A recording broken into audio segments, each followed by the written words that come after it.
Hello and welcome back to the Calm and Connected podcast. I'm your host, Janine Halloran, and today I really want to focus on some different kinds of creative and playful ways that we can talk about and try coping skills with the kids that we work with or the kids that we are raising in our lives. So this summer, I've really been trying to bring back the play when it comes to introducing and practicing coping skills with my clients. And I found some really fun things that I wanted to share with you.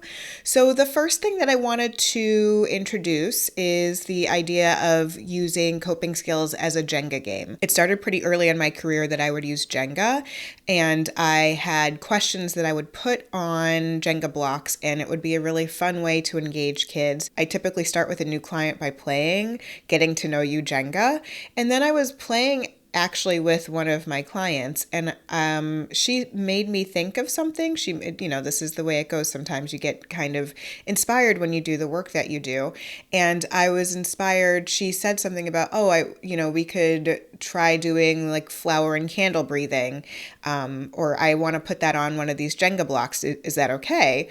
And I said, that it's a great idea. I love that idea. I can create an entire Jenga that is only coping skills.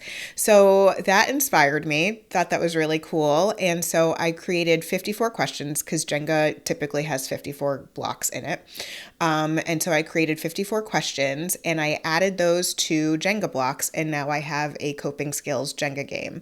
So some of the prompts in there are like take 5 flower and candle breaths, give yourself a butterfly hug, pick a number and count to it slowly, make a fist and release it.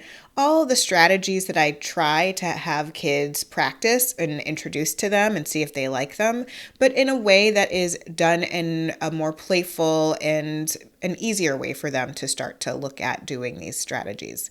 I actually created some printables that included all 54 questions, and these are things that you can use.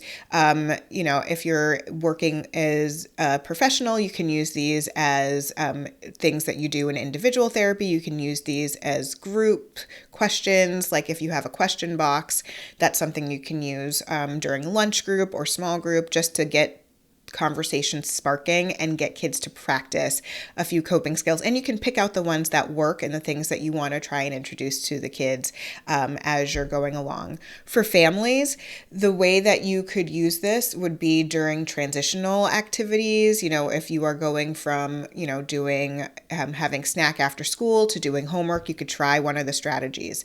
Or maybe it's part of the bedtime routine or morning routine if they have a lot of time before they have to get onto the bus and they just you want to try and introduce a quick strategy, that might be a time to do it.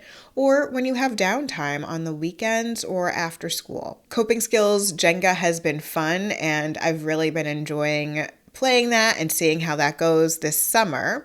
The second creative strategy I've been using actually includes those coping skills Jenga questions. So I've actually created a few different sets of questions. I have one that's focused on feelings, and then I have one that's focused on just getting to know you, kind of fun icebreaker questions. So those 3 different sets of questions I've used as a basis for creating full playable games.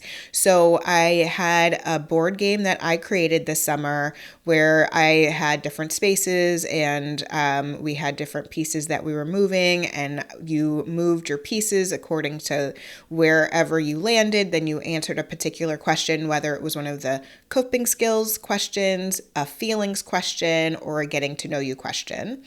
So that's something that I did both online and using an actual piece of poster board. So I used a program called Genially. I'm just starting to get used to it, just starting to explore with it. So I don't really know a ton about it, but I've been finding it to be really actually very user-friendly. I think it's made for educators to create games and resources online. So I've been playing with that. I played it with one of my clients. It went really well. And then I actually even had one of my clients create their own coping skills game using those 3 sets of questions questions that I mentioned before, which I thought was like super cool. So she made up a board game. She made up the rules and how many pieces you had and how to take turns and how to get repeat turns and what do you can give somebody an opportunity to try a strategy and try a coping skill. So it was really fun. It's been fun to be able to explore and try coping skills in a playful way this summer. And then the last strategy that I've been using to explore coping skills playfully is using coping skills cubes. So it's a printable cube. It's a downloadable printable cube that you can print out, and it has different strategies on each of the sides of the cube. So you print it out, you cut it out, you create the cube. You actually fold all the lines and you can tape it together and create a cube. And then you roll the cube, and whatever side lands up, that is what the strategy is that you're going to try. So another fun, playful way to just start to explore coping strategies with kids. So I've created a couple of those, and I have a couple more coming soon. So play is such a powerful way for kids to learn anything, including coping skills.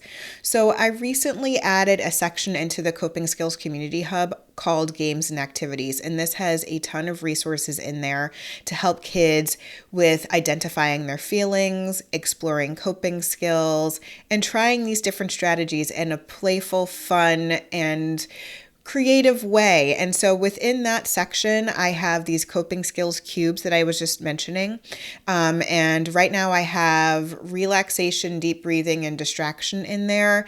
And over the next couple of months, I'll be adding in movement and sensory and processing, just so we can cover all the different coping styles. Those 3 different sets of questions that I was mentioning, they're in there as well. And you can use that as a basis for creating your own coping skills game.